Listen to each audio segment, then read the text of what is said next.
I welcome the Honorable Peggy Gustafson. She was sworn in as the Inspector General of the U.S. Small Business Administration on October 2, 2009. The Office of Inspector General conducts and supervises audits, inspection, and investigations relating to SBA programs and supporting operations. Welcome. Thank you.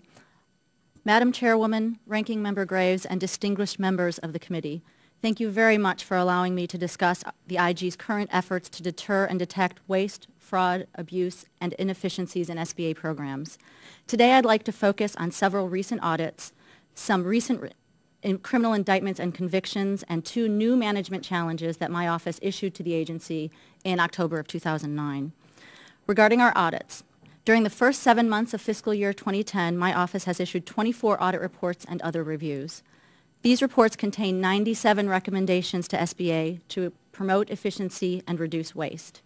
We recently issued a report on the audit of an audit of the underwriting practices and compliance of 3 of the largest Premier Certified Lenders, or PCLs, that are authorized to approve loans in the CDC 504 loan program with limited prior SBA review. My office found a high rate of errors on PCL loans involving poor loan underwriting and eligibility or loan closing issues. Based upon our sample, we project that for loans dispersed in FY 2008 by the 3 PCLs, a total of $209 million worth of loans involved problems with borrower eligibility or loan closing issues, and that loans totaling nearly $56.5 million had weaknesses in underwriting. We also found that a number of CDCs pay a sizable percentage of gross receipts to their executives, which reduces the amount of funds available to that CDC for economic development activity.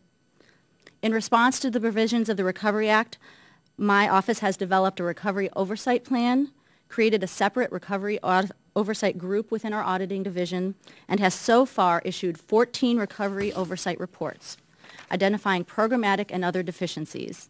As part of this oversight work, my office recently reviewed origination and closing of Recovery Act loans made in the 7A loan program. We identified deficiencies in 53% of the sample of loans we reviewed made by lenders with no prior SBA approval, and errors in 23% of the loans which SBA had themselves approved. We also recently completed 3 audits that raised concerns with SBA's procurement of goods and services.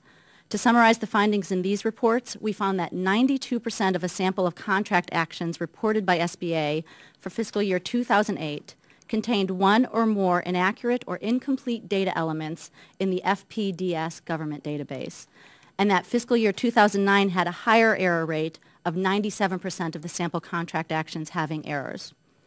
We determined that SBA's current workforce involved in procurement actions is insufficient to effectively award, administer, and oversee SBA contracts, and is increasing the risk of mismanagement and improper payments on SBA contracts.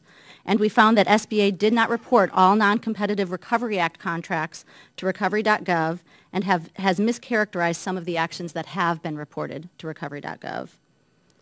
During the first 6 months of this fiscal year, IG criminal investigations have resulted in 51 indictments and 14 convictions, and obtained approximately $16 million in potential recoveries and fines. Most of our investigations involve false statements to obtain SBA guaranteed loans, SBA disaster loans, or government contracts that are supposed to be set aside for disadvantaged small businesses. Our investigations have identified an ongoing pattern of fraud by unscrupulous loan agents and other consultants who orchestrate multi-million-dollar schemes where numerous SBA guaranteed loans are originated based on falsified information.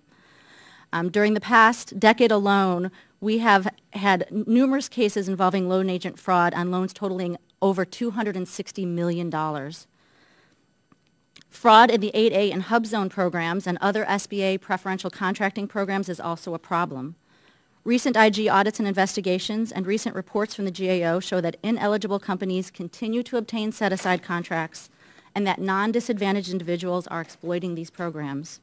We're working with the Justice Department to pursue criminal and civil fraud prosecution against companies that have improperly obtained contracts under the Hub Zone and Service Disabled programs, and we are working with the agency to develop a more robust debarment and suspension program. As required by law, my office issues a report in October identifying key management challenges for SBA. Our most recent report had two new challenges. One challenge is based on significant projected improper payments in both the disaster loan program and the 7A loan program.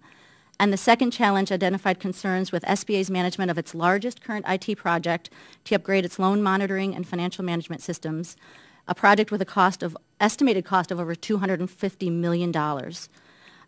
Again, I want to thank you for the opportunity to comment on these issues and look forward to your questions. Thank you, Inspector General. Administrator Mills, it has been a month since the IG delivered its report on acquisition personnel. And we would like to know what changes has the SBA made to address the problems raised in that report, and what is your timeline to fix those issues?